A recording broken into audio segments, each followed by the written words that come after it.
যুক্তরাষ্ট্র ও ভারতের মধ্যে নতুন এক বাণিজ্য চুক্তির ঘোষণা দক্ষিণ এশিয়ার অর্থনৈতিক ও ভূ রাজনৈতিক অঙ্গনে তীব্র আলোড়ন তুলেছে।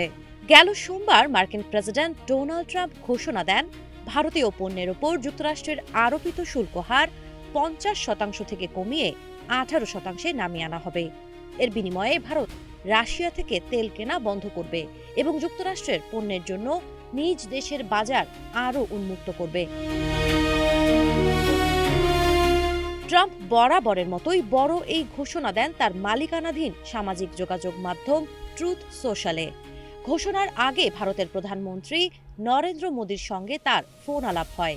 ট্রাম্প বলেন, চুক্তির অংশ হিসেবে ভারত এখন যুক্তরাষ্ট্র থেকে তেল কিনবে এবং সম্ভাব্যভাবে ভেনেজুয়েলা থেকেও জ্বালানি আমদানি করতে পারে।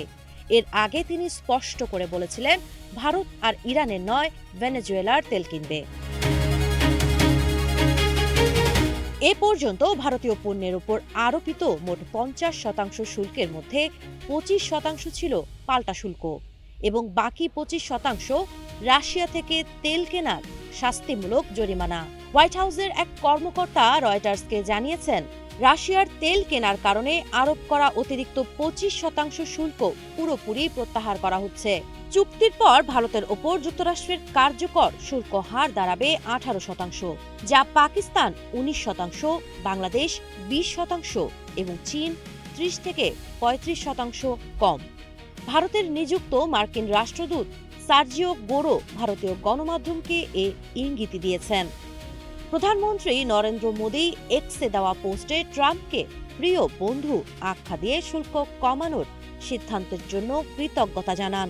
তিনি বলেন, দুই বৃহৎ গণতন্ত্র একসঙ্গে কাজ করলে সাধারণ মানুষ উপকৃত হয় এবং বৈশ্বিক শান্তি ও সমৃদ্ধির পথে নতুন সম্ভাবনা তৈরি হয়। চুক্তির আওতায় ভারত $৫০০ বিলিয়ন বেশি মূল্যের মার্কিন জ্বালানি, কয়লাসহ আমদানির অঙ্গীকার করেছে। পাশাপাশি প্রযুক্তি, কৃষিপণ্য ও অন্যান্য মার্কিন পণ্যের আমদানি উল্লেখযোগ্যভাবে বাড়বে।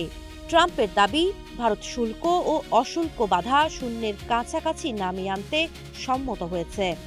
তবে চুক্তির অনেক দিক এখনও অস্পষ্ট। শুল্ক হার কার্যকরের সময়, রাশিয়া থেকে তেল কেনা বন্ধের সময়সীমা কিংবা কোন কোন পণ্যে কি সুবিধা মিলবে, এসব বিষয়ে আনুষ্ঠানিক ঘোষণা এখনও আসেনি। গেল সোমবার বিকেল পর্যন্ত হোয়াইট হাউস কোনো প্রেসিডেন্সিয়াল ঘোষণা বা ফেডারেল রেজিস্টার নোটিশও জারি করেনি। অর্থনীতিবিদদের মতে, এই চুক্তি কার্যকর হলে ভারতের রপ্তানি ও রুপির ওপর দীর্ঘদিনের চাপ অনেকটাই কমবে।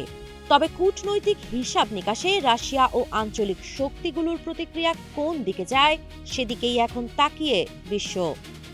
সাবা খান, নাগরিক প্রতিদিন।